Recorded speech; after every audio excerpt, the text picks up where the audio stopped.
de l'Apocalypse de Saint Jean. Le temple qui est dans le ciel s'ouvrit et l'arche de l'alliance du Seigneur apparut dans son temple. Un signe grandiose apparut dans le ciel, une femme ayant le soleil pour manteau, la lune sous les pieds et sur la tête une couronne de 12 étoiles. Elle était enceinte et elle criait, torturée par les douleurs de l'enfantement.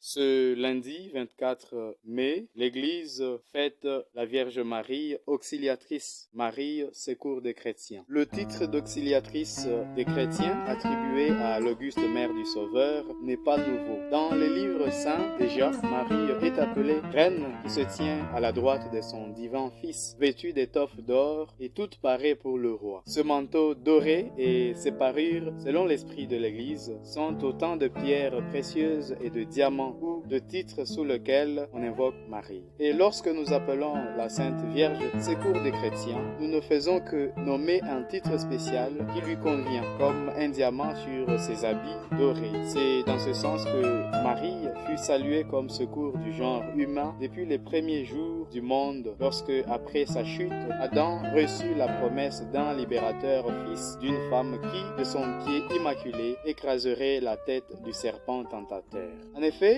cette grande dame est préfigurée par bien des symboles. L'arbre de vie qui poussait au paradis terrestre, l'arche de Noé qui sauve du déluge universel les adorateurs du vrai Dieu, l'échelle de Jacob qui se dresse jusqu'au ciel, le buisson ardent qui ne se consume pas et évoque Marie restée vierge après l'enfantement, l'arche de l'alliance, la tour de David qui protège des assauts, la rose de Jéricho, la fontaine scellée, le jardin de Salomon bien cultivé et gardé. Elle est représentée par l'aqueduc des bénédictions et la toison de Gédéon. Ailleurs, il est appelé étoile de Jacob, belle comme la lune, splendide comme le soleil, arc-en-ciel de paix, pupille de l'œil de Dieu, aurore messagère de consolation, vierge et mère qui a mis au monde son Seigneur.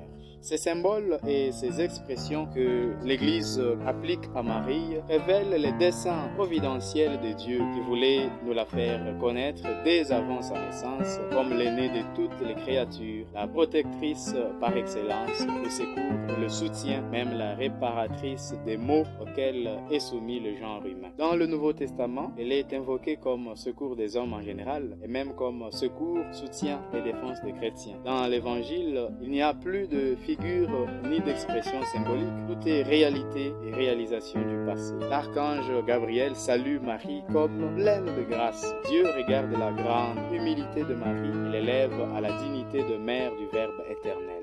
Jésus, Dieu infini, devient fils de Marie. Il naît d'elle, il est éduqué et assisté par elle, et le Verbe éternel fait chair, accepte d'obéir en tout à son auguste mère.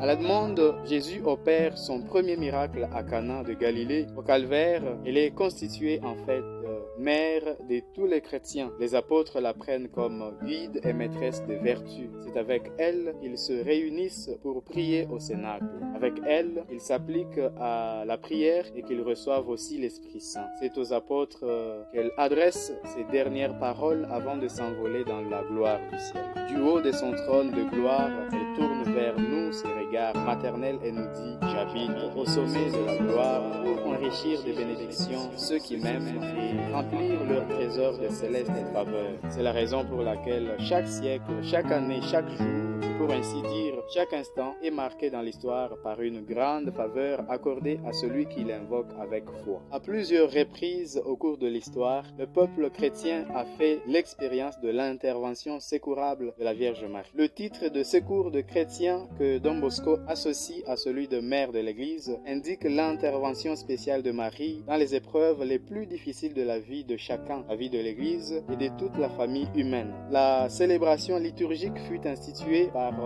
Pie VII en action de grâce à la Vierge en une période difficile de l'histoire de l'Église. Ce souverain pontife avait été arraché du siège de Pierre et détenu sous bonne garde durant 5 ans. C'est alors qu'il implora le secours de Marie et la fit invoquer par tous les fidèles. Contre toute attente, il fut libéré et il rentra à Rome le 24 mai 1814. La dévotion à Marie Auxiliatrice doit son expansion aux ailes de Saint Jean Bosco et continue à se propager dans le monde par l'action de la famille salésienne qui reconnaît et invoque Marie, secours des chrétiens, comme sa patronne principale. La bienheureuse Vierge Marie est patronne principale de la Société de Saint François des Salles, de l'Institut des Filles de Marie Auxiliatrice et de l'Institut séculier des volontaires de Don Bosco, à qui nous souhaitons la bonne fête de Marie Auxiliatrice en ce lundi 24 mai.